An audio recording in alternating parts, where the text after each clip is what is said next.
বদলা নিয়েছে ইরান। ইসরায়েলের হাইফা শহরে একটি গুরুত্বপূর্ণ পেট্রোকেমিক্যাল কারখানায় ভয়াবহ ক্ষেপণাস্ত্র হামলা চালিয়েছে আইআরজিসি। মূলত ইসরায়েল ও যুক্তরাষ্ট্রের যৌথ উস্কানিতে ইরানের শহরের একটি পেট্রোকেমিক্যাল কমপ্লেক্সে যে হামলা চালানো হয়েছিল, এটি তারই পাল্টা জবাব। আল জাজিরার তথ্যমতে আইআরজিসি স্পষ্ট জানিয়েছে, এই হামলা কেবল একটি সতর্কবার্তা।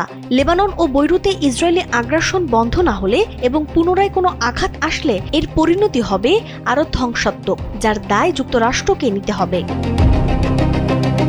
এই উত্তেজনার আগুনে ঘি ঢেলে যুক্ত হয়েছে ইয়েমেনের সশস্ত্র গোষ্ঠী। ফিলিস্তিন, গাজা, লেবানন ও ইরানের উপর অন্যায্য অবরোধের প্রতিবাদে স্যান্ডেলিনা সো রূপচর্চায় আভিজাত্য।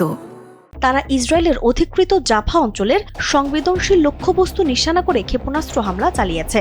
একই সাথে লোহিত সাগরে ইসরায়েলের সব ধরনের জাহাজ চলাচলের উপর সর্বাত্মক নিষেধাজ্ঞা জারি করেছে সশস্ত্র গোষ্ঠী।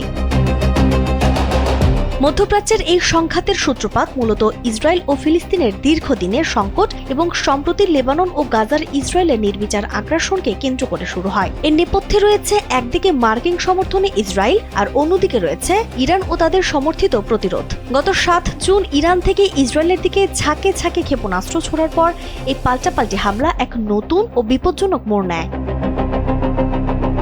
রয়টার্সের তথ্যমতে ইসরায়েলের সামরিক বাহিনীর মূল্যায়ন অনুযায়ী এই সংঘাত কয়েকদিন পর্যন্ত স্থায়ী হতে পারে। পরিস্থিতি নিয়ন্ত্রণে ইসরায়েল ইতিমধ্যে সীমান্ত এলাকায় অতিরিক্ত সেনা মোতায়েন করছে এবং বৃহৎ পরিসরে রিজার্ভ সেনা সক্রিয় করছে।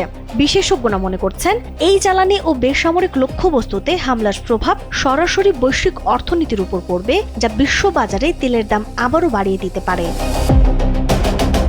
নাজমুন নাহার উসবা, কালবেলা।